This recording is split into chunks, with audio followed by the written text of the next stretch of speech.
और उन्होंने कहा कि हमें कोई भिक्षा कराएगा तो बहुत से श्रद्धालु तैयार हो, हम 56 भोग के नीचे नहीं खाते। अब 56 भोग मतलब कोई धनी आदमी ही करा सकता है। अब गाँव में सब ये बात चर्चा फैल गई कि महात्मा जी तो 56 भोग पाते हैं, कह रहे हैं हमारा नियम है, और साधु गाँव से अतिथि साधु भूखा चला जाए तो बड़ी हानि की बात होगी। तो सब मिलकर 56 भोग की व्यवस्था की जाए भाई। तो एक बहुत ही प्रज्ञा बुद्धि वाले महापुरुष थे गृहस्थी में, तो उन्होंने कहा आप चिंता मत करो, अकेले हम संभाल लेंगे। बोले महाराज तुम्हारा निमंत्रण स्वीकार। बोले जानते हो? बोले हमें पता है आप 56 भोग पाओगे, पक्का 56 रहेंगे, 57 भले हो जाए। आओ ले गए शाम के 4-5 बजे। बोले भगत अभी तैयार नहीं हो महाराज, 2-4 भोग तो अभी ला सकते हैं, 56 भोग के लिए तो इंतजार करना पड़ेगा। रात्रि के 8 बज गए। बोले भगत वो महाराज 56 भोग हैं, 2-4 वाली बात हो तो अभी फिर ले आवे, आप बताइए। 11 बजे रात्रि के। बोले भगत वो भोजन? बोले बस 40 बन चुके, कुछ और रह गए हैं। बोले बहुत भूख लगी है, कई दिनों से भोजन मिला नहीं। तो बोले महाराज खिले हुए चना भुने हुए रखे, थोड़ा उसमें सरसों का तेल डाल के, हरी मिर्च कतर के और बढ़िया हम चटपटा बना के पहले का आप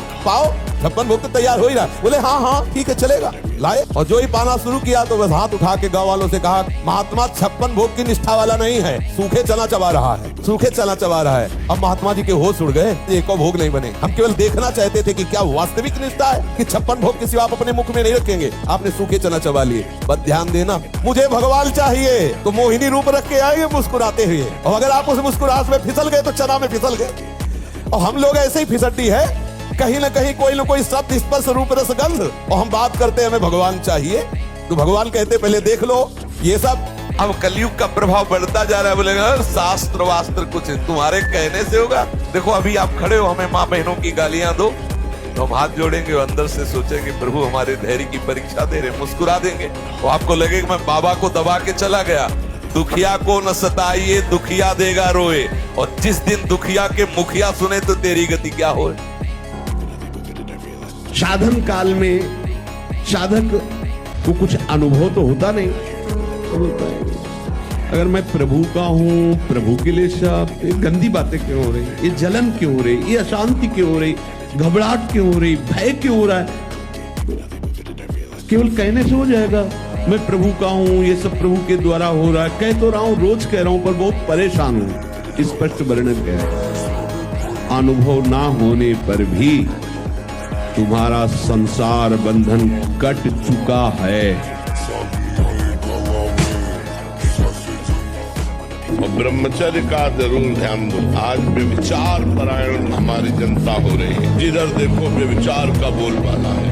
गृहस्थ में तो उचित ब्रह्मचर्य, और विरक्त में है तो पूर्ण ब्रह्मचर्य। ब्रह्मचर्य के बिना, ब्रह्मचर्य जीवन की नींव है। गर्लफ्रेंड, बॉयफ्रेंड, अस्तमय तुम, ये वो सब नष्ट किए दे रहे अपने आप को। ये क्या है? मनुष्य जीवन का उपहास कर रहे हो। बड़े भाग मानुष तन पावा।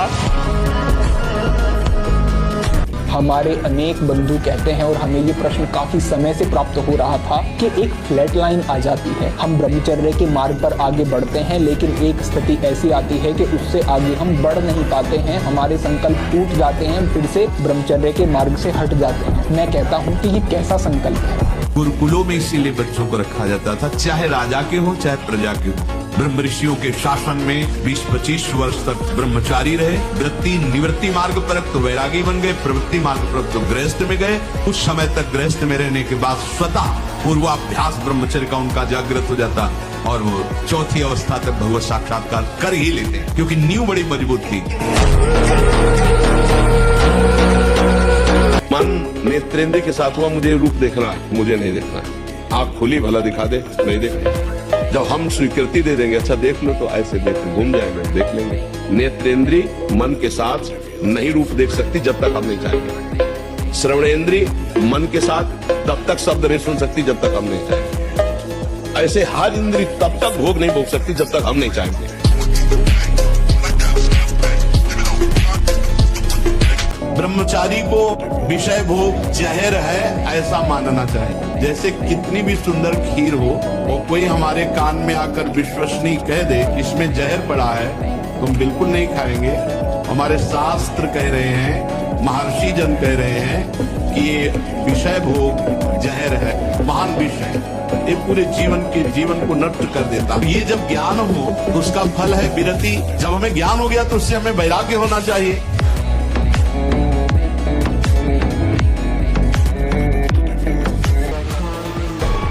इमली नहीं खानी चाहिए, किसी भी तरह की खटाई नहीं खानी चाहिए, अधिक तेल का प्रयोग नहीं होना चाहिए, लाल मिर्च नहीं होनी चाहिए, कोई भी गरम मसाला नहीं होना चाहिए। अरे बहुत बड़ा व्रत है ब्रह्मचर्य। ये अत्यंत आवश्यक है कि रात्रि में यदि आप दूध लें तो ना ठंडा होना चाहिए ना गर्म होना चाहिए, बस ऐसे होश आया हमारा हल्का सा गर्म, और उसे पी के 30 मिनट टहलना चाहिए, तब शयन करना चाहिए। दूध पी के 30 मिनट टहलना चाहिए।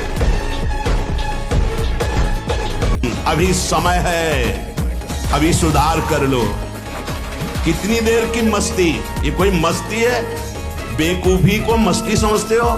शराब पीकर गलियों में लड़खड़ाते हुए, एक दूसरे से झगड़ा करते हुए पैसा नष्ट किया, स्वास्थ्य नष्ट किया, बुद्धि भ्रष्ट की। ये तुम्हारा बड़े हो तुम? ये तुम बड़े हो?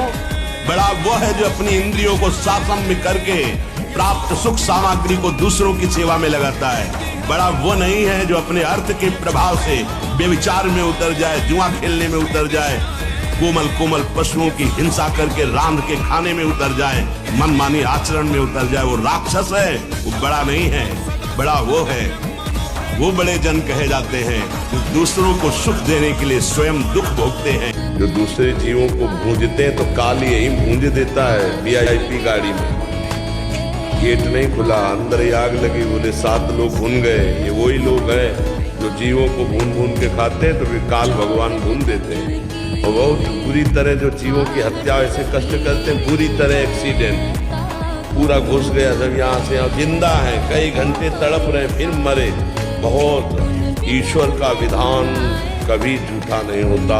कमजोर बच्चों को बलवान बनाना, मजबूत बनाना, चरित्रवान बनाना, देशभक्त, गोभक्त, राष्ट्रभक्त और ब्रह्मचर्य की शिक्षा देकर इनके जीवन को सफल बनाना, ये ब्रह्मचारियों का काम है। जिन्होंने अपने जीवन को देश धर्म के लिए समर्पित कर दिया है, तो उस कार्य को हम बेखूबी निभाना जानते हैं। हम ऐसे बच्चों को तैयार कर रहे हैं जो हमारे भविष्य है, भारत का भविष्य है। और ऐसे चमकते हुए सितारे ही बच्चे भारत के भविष्य का निर्माण करेंगे। क्योंकि बलवान को बल देना, वो तो उसके पास तो पहले से ही ऑलरेडी है, लेकिन कमजोर को बलिष्ठ बनाना, ताकतवर बनाना, उसे देश की संस्कृति से जोड़ना, भारतीय संस्कृति से, गौ माता की परंपरा से, गौ माता की भक्ति से जोड़ना, उनके जीवन को सफल बनाना, तो ये ब्रह्मचारियों का, राष्ट्रभक्तों का, प्रभु भक्तों का, संयमी, त्यागी, तपस्वी लोगों का कार्य है।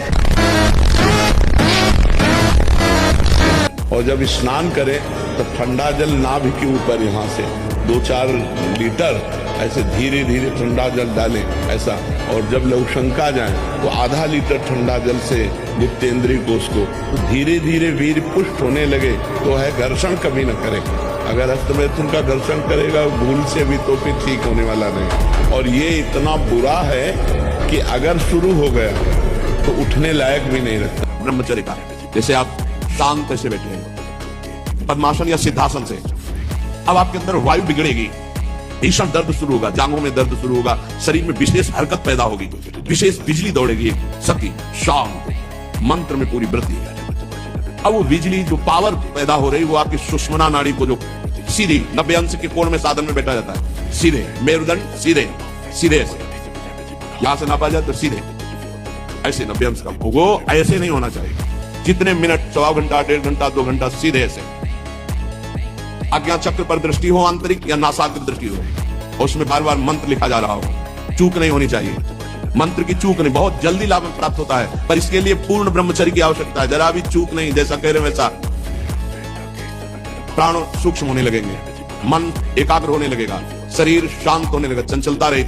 पर एक बार पसीना पसीना, एक बार भीषण कष्ट प्रतिदिन, जब तक शून्यावस्था नहीं आती शरीर की, तब तक साधक को यही पापों को भस्म करता है। यही आसन उसको दिव्यता पर कि आपकी दृष्टि में पावर होना चाहिए। आप देख के मुस्कुरा दिए, आप ऐसे सरल से, कोई भी आपको बात करेगा, छेड़ेगा, परेशान करेगा। अंदर से भगवत चिंतन चल रहा है, सबके प्रति भगवत भाव है, लेकिन आपकी दृष्टि में बचाइए अपनी दृष्टि को, तो आपकी दृष्टि में सामर्थ्य आ जाएगी। ऐसे ही आप जो देखते रहते हैं आपकी दृष्टि शक्तिहीन होती रहती है। संत अपनी दृष्टि को, जितना आप अपनी नेत्रेंद्रिय को फिर आप देखेंगे तो सामने वाले के अंदर जो अपराध वृत्ति भयभीत हो जाएगा। दृष्टि में बहुत ताकत।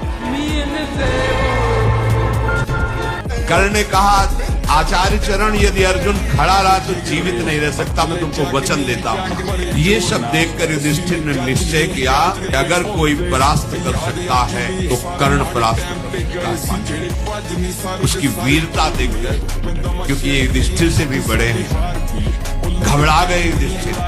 कर्ण के सामने हम पांचों पांडवों में किसी की सामर्थ्य नहीं की विजय प्राप्त कर सकते। ब्रह्मचर्य निश्चित मानो एक बहुत बड़ी सामर्थ्य है, बहुत बड़ी सामर्थ्य। इस पर विश्वास करो, थोड़ा ब्रह्मचर्य पर ध्यान दो। चाहे जो हो, गृहस्थ हो, बच्चे हो, कोई भी हो, अगर आप ब्रह्मचर्य पर ध्यान देंगे तो आपका सब कुछ बनने लगेगा। स्वार्थ परमार्थ सब आपके हाथ में आ जाएगा।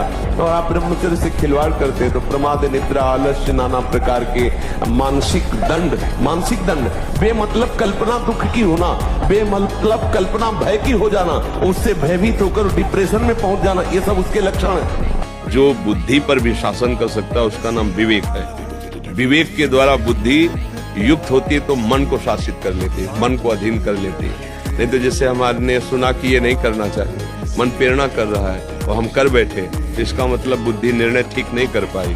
क्यों? क्योंकि उसमें विवेक नहीं है। और विवेक प्राप्त होता है सत्संग से, शास्त्र स्वाध्याय से, भगवान की भक्ति से। बिना विवेक के शासन नहीं कर सकते। मन बहुत बड़ा तूफान है, वो जब अपने रंग में आता है तो किसी को नहीं बख्शता है, वो करवा ही बैठता है जो उसे करवाना होता है। अगर उस पर कोई शासन कर सकता है तो भगवान का कृपा पात्र, जो भजन, शास्त्र स्वाध्याय, सत्संग, पवित्र आचरण। अगर विवेक नहीं तो फिर सीधा आक्रमण मन का होता है। वो मन जो जलन पैदा करता है उसको सह पाना बहुत कठिन होता है। बाहर का आप डंडा बर्दाश्त कर सकते हैं, मन का डंडा नहीं। वो जब मारता है तो बड़े बड़े बलवानों को व्याकुल कर देता है। और मन को जो दबा सके उसका नाम विवेक, बुद्धि नहीं। अगर छाती में दम है तो भक्ति में कदम रखो, अगर ऐसे ही कायर पुरुष की तरह जीना है तो भक्ति काय की करो। ऐसे नहीं जिया जाता भगवान की भक्ति के लिए, ऐसे नहीं।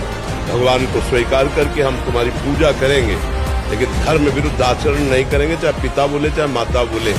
वो रिश्ता नाता किस काम का जिसे हमें पापाचरण सिखाए, पापाचरण करना पड़े, नहीं मानना चाहिए। यदि हम दबते चले जा रहे हो, आप गाली देते चले जा रहे हो, तो हम तब तक सहेंगे जब तक एक सीमा है। लेकिन अगर सीमा उल्लंघन की तो जितना तप है, भजन बल है, शारीरिक बल है, व्यवहार बल है, उसका प्रयोग करके आपको ताकत मिलेगी। मेरी प्रार्थना है सब बच्चों से, जब तक आपका ब्याह ना हो आप मित्रता भले किसी से करो, लेकिन कुमित्रता मत करो, कुमार्गगामी मित्रता मत करो, जिससे आपका जीवन अपवित्र हो जाए। आपके माता पिता आपके आचरण देखकर जलते रहें और मुंह छुपाते रहें। ऐसा आचरण बच्चों को नहीं करना चाहिए। त्याग का जो क्रम वर्णन है वो 3 प्रकार का है। एक है त्याग, हम जानते हैं ये विषय भोगने में सुख है पर भगवत प्राप्ति में बाधक इसलिए नहीं भोगेंगे, इसे कहते हैं त्याग। इसी से शांति प्रारंभ हो जाएगी। दूसरा वैराग्य, विषय के सानिध्य होने पर भी भोग की इच्छा ना होना, इच्छा ही ना होना। पहले में इच्छा है, दूसरे में इच्छा ही ना होना। भोग सामग्री का ज्ञान है पर इच्छा ही ना होना, उसे वैराग्य कहते हैं, राग रहित। और उपरति, भोग सामग्री है ऐसा बोध ही ना होना, ये उपरति को प्राप्त हुआ महापुरुष जित संग दोषा होता है। महर्षि